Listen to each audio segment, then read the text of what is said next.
ربیع الاول ہے نا, یہ کیوں آ گئی مارکیٹ میں, یہ بھی بتا دوں میں. یہ کیوں نہیں؟ اس لیے کہ اسلام ہسٹری کے اس پہلو کو بیان کرتا ہے جس کا آپ کی پریکٹیکل لائف سے تعلق ہے. جس چیز کا آپ کی پریکٹیکل لائف سے تعلق نہیں ہے, اسلام آپ کو اس میں الجھانا نہیں چاہتا.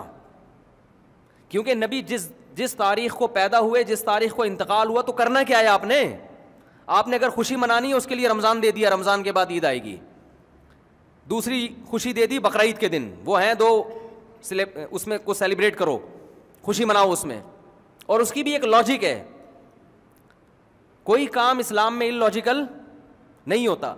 وجہ کیا ہے کہ اگر ہمیں یہ بتا دیا جاتا کہ نبی اس دن پیدا ہوئے لہذا خوشی مناؤ, تو خوشی نیچرل منتی نہیں ہے, یعنی تکلف کر کے منانا پڑتا, خوشی ہوتی نہیں. کیونکہ جس دن پیدا ہونا تھا وہ تو ہو گیا نا بھائی. یا تو ہمیں پتہ چلے کہ اس دن دوبارہ کوئی بڑی شخصیت پیدا ہوگی, ہم خوشی مناتے, واہ بھائی آج وہی تاریخ دوبارہ آ گئی, نبی تو دنیا سے چلے گئے تھے مگر نبی کے کوئی جانشین پیدا ہو رہے ہیں. بھائی آپ جیسے ڈیٹ آف برتھ ہے, آپ 1 جنوری کو پیدا ہوئے تھے, دوبارہ 1 جنوری آ گئی, خدا کی قسم کسی کو خوشی نہیں ہوتی, لیکن وہ خام خامے کیک کاٹ کے کیا کر رہا ہے, خوشی منا رہا ہے. کس بات کی خوشی؟ خوشی آپ کو اس بات کی تو ہوگی کہ 1 جنوری دوبارہ آئے, آپ کہو میرا 1 سال گزر گیا, تو گزر گیا نا, گزر گئی گزران, کیا جھونپڑی کیا میدان. ڈیفینس کے بنگلے میں گزر گیا تو بھی کوئی فائدہ نہیں, اب تو گزر گیا. اگر کانٹوں پہ گزر گیا تو بھی کیا ہے, گزری ہوئی چیز پہ نہ انسان خوش ہوتا ہے اور نہ انسان غمزدہ ہوتا ہے. ہمیشہ مستقبل کا سوچ کے خوش ہوتا ہے اور فیوچر ہی کا سوچ کے غمزدہ ہوتا ہے. بہت مشکل ہے بات سمجھانا, بہت مشکل ہے بات سمجھانا. دیکھو ایک آدمی ڈیفینس کے 1000 گز کے بنگلے میں ایئر کنڈیشن روم میں کھڑے پہ لیٹا ہوا ہے, 1 جنوری کو پیدا ہوا تھا, کسی نے آ کے بتایا 1 جنوری آج, اور تم 30 سال کے ہو گئے. لیکن یہ ہم تمہیں بتا دیں کہ اگلا 1 جنوری تمہیں دیکھنا نصیب بولو نہیں ہوگا, اور تمہاری جاب بھی گئی ہے, تمہارا بزنس بھی ٹھپ ہو گیا, اب تمہارا یہ مکان بکے گا, اور ڈیفینس سے تم موو ہو جاؤ گے گندے نالے کی طرف. میں کسی علاقے کا نام نہیں لوں گا, وہ پھر علاقہ یار ہم لوگ اتنے ہیں کہ آپ ہمیں مثالوں میں بھی رگڑتے رہتے. کوئی بھی نالا ہے اس کے اوپر, اب دیکھ لیں نالے کہاں کہاں ہیں, بہرحال نالے ہی نالے ہیں یہاں پہ. تو آپ اب کسی غریب علاقے کی طرف آپ کیا ہو جاؤ گے, شفٹ. لیکن چونکہ آج 1 جنوری ہے, ٹھیک ہے نا, تو ہم رونا نہیں. 30 سال تو اچھے گزر گئے نا آپ کے ڈیفینس میں, ایئر کنڈیشن روم میں, آپ کا کروڑوں کا بزنس تھا, وہ الگ بات ہے. اب آپ روڈ پہ آ جاؤ گے, بھیک مانگو گے, آپ کشکول لے کے لوگوں کے ساتھ. اگلا 1 جنوری جو ہے نا, کشکول آپ کے ہاتھ میں ہوگا, ٹھیک ہے نا, صحیح ہے. اب وہ رونے لگا تو آپ کہ نہیں happy birthday to you, آپ 30 سال کے ہو گئے, آپ کیک کاٹیے اور منہ میٹھا کیجیے. وہ کہے گا لعنت بھیجتا ہوں اس کیک کے اوپر, ٹھیک ہے نا, ہائے یہ کیا ہو گیا میرے ساتھ, ہائے. یہ روئے گا کہ نہیں روئے گا؟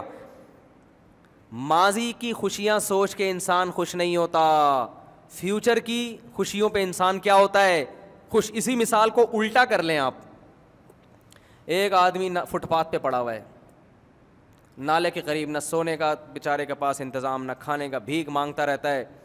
1 جنوری کو پیدا ہوا تھا, ٹھیک ہے نا, کسی نے آ کے بتایا کہ بھائی تم اس نالے پہ پڑے ہوئے ہو, آج پہلی تاریخ ہے, وہ غمزدہ ہے. آپ کہتے ہیں لیکن اب تمہاری قسمت کھل گئی, یہ تمہاری لاٹری نکلی ہے, یہ 5 کروڑ روپے لو, اور اب سوچو کہ تم نے رہنا کہاں ہے.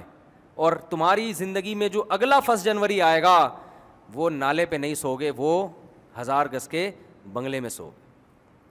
کیک بھی کھائے گا, کھلائے گا بھی. یہ خوشی منائی نہیں جا رہی, یہ ہو رہی ہے, یہ کیک اندر سے نکل رہا ہے, ٹھیک ہے نا.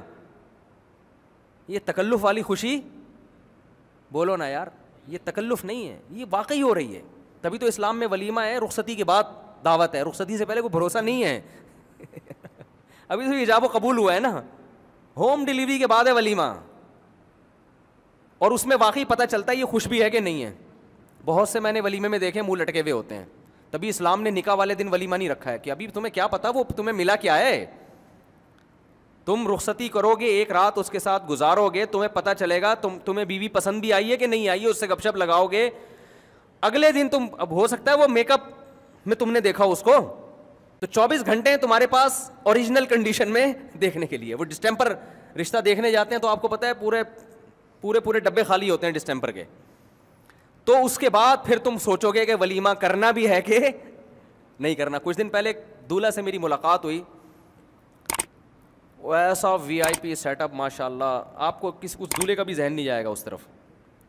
اس کو کیا پتا, میرے تو بہت سارے وی آئی پی دولہے ہیں جن کی شادیوں میں جاتا ہوں, ہو سکتا ہے وہ دولہا جو سمجھ رہا ہے وہ آپ نہیں ہے بھائی, کوئی بھی بیان سن رہے ہیں نا وہ آپ نہیں ہے, وہ آپ کے علاوہ کی بات ہو رہی ہے. اب سب میرے ساتھ سیلفیاں لے رہے ہیں, مفتی صاحب آئے ہوئے, اور دولہا اسپیشل کہ مفتی صاحب کے ساتھ سیلفی لینی ہے, مفتی صاحب کو جانے نہیں دینا.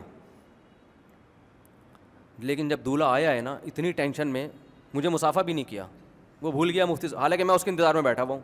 آیا اور پھر ایسے جا کے بیٹھ گیا, اور میں خود ہی جا رہا ہوں اس کے ساتھ کہ بھائی تو میرے ساتھ سیلفی لے لے, تیری وجہ سے بیٹھا ہوا ہوں.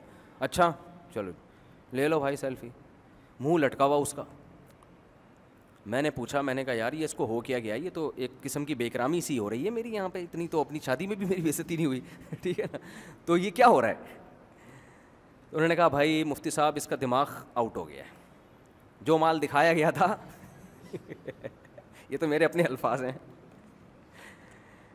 جو پیس دکھایا گیا تھا ویسا ملا. اتنا کروڑ پتی آدمی ہے تو اس کی تو بڑی امنگیں تھیں, یہ دھوم, وہ پتہ چلا بھائی وہ تو یہ نکاح والے دن بہت خوش تھا, رخصتی کے بعد یہ خوش نہیں ہے, یہ بڑا پچھتا رہا ہے.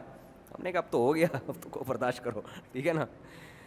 تو وہ بھی ولیمہ ہو رہا ہے لیکن وہ پبلک کے دباؤ پہ ہو رہا ہے. خیر یہ تو ایک بات آ گئی درمیان میں ویسے ہی کہ نکاح سے پہلے جو ہے نا ڈسٹمپر سے متاثر نہ ہوا کریں. آج کل بڑے بڑے میک اپ کے وہ عجیب عجیب سی چیزیں آ رہی ہیں, بلیک لڑکیاں جو اندھیرے میں نظر نہ آئیں ان کو وائٹ کر دیا جاتا ہے, جو روشنی میں نظر نہیں آ رہی ہوتی اتنی وائٹ کر دی. تو آپ بلیک لڑکی سے بھی شادی کریں, اصل تو سب سے پہلے تو اخلاق دیکھنا چاہیے نا. لیکن بات یہ ہے کہ آپ کو پتہ تو ہو نا, یہ دھوکے بازی بہت چل رہی ہے, عمریں بہت چھپائی جاتی ہیں. 45 سال کو شناختی کارڈ میں لکھوا دیتے ہیں 20 سال. اب تو نادرا والوں کو پیسے کھلا کے لڑکیاں عمریں کم کروا دیتی ہیں. تو ابھی اس پہ میں جاؤں گا تو بڑی عجیب عجیب واقعات ہیں, پھر خام خام میں وہ خواتین بھی پریشان ہوتی ہیں, ہمارے راز فاش کر رہا ہے. ویسی بیچاریوں کی شادیاں نہیں ہو رہی, اوپر سے یہ بھی مرد بھی کر رہے ہیں, مرد بھی جھوٹ بول رہے ہیں. سیلری کیا دکھاتے ہیں, نکلتا کچھ بھی نہیں ہے, مرد تنخواہ میں جھوٹ بول رہا ہوتا ہے. خیر تو اسلام چونکہ تکلفات کو نہیں مانتا, تو میں یہ عرض کر رہا تھا کہ انسان کو ماضی کا سوچ کے خوشی نہیں ہوتی. خوشی کیا سوچ کے ہوتی ہے, بولو, فیوچر کا سوچ کے. ہاں جس ماضی کا فیوچر پہ اثر پڑ رہا ہو نا, اس ماضی کا سوچ کے خوشی ہوتی ہے. اس کی بھی ایک مثال دے دیتا ہوں.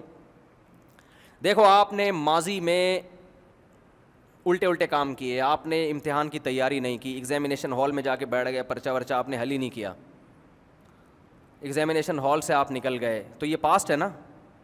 کیا خیال ہے, اچھا نہیں گزرا آپ کا یہ پاسٹ, لیکن آپ ٹینشن میں آؤ گے. کیوں, اس پاسٹ کا اثر کہاں پڑے گا, بولو نا, فیوچر پہ. رزلٹ جب آئے گا تو نمبر کیا ہوں گے آپ کے, گول. پھر آگے جاب نہیں ملے گی, دھکے, ماں باپ سے تانے, بھائیوں سے تانے, یہ لہٰذا اس کو ٹینشن, کیونکہ اس کا اثر کس پہ پڑ رہا ہے. یہی وجہ ہے کہ اگر کوئی آپ سے کہے کہ آپ نے نمبر تو پیپر تو اچھا نہیں کیا لیکن میرے تعلقات ہیں, وہ 100 نمبر ڈال دے گا اس میں, تو آپ کو بھائی بھاڑ میں جائے جیسا ماضی گزرا ہو. اسی طرح آپ کا ماضی اچھا گزرا اور اس کا اثر فیوچر پہ اچھا پڑے گا, تو بھی اس پاس کا سوچ کے آپ کو خوشی ہوتی ہے. پاس کی وجہ سے نہیں, کس کی وجہ سے, فیوچر کی وجہ سے. اہدنا الصراط المستقیم, ہم کو سیدھے رستے چلا